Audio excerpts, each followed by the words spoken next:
Σας ευχαριστούμε όλους για την παρουσία σας, αλλά παρά αυτή την χαρούμενη στιγμή, δεν πρέπει να ξεχνάμε και κάποιους που έχουν φύγει από κοντά μας, οι οποίοι είναι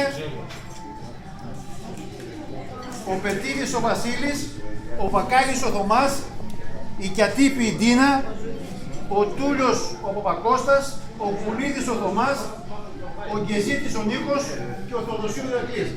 Σας παρακαλώ, σηκωθείτε ενός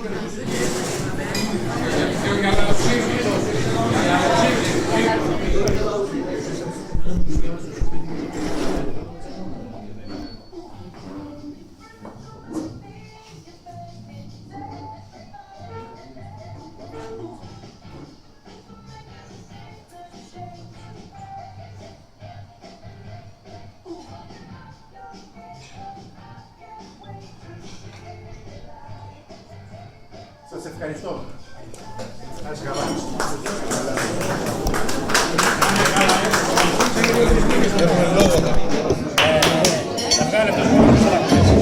Θέλουμε λόγο.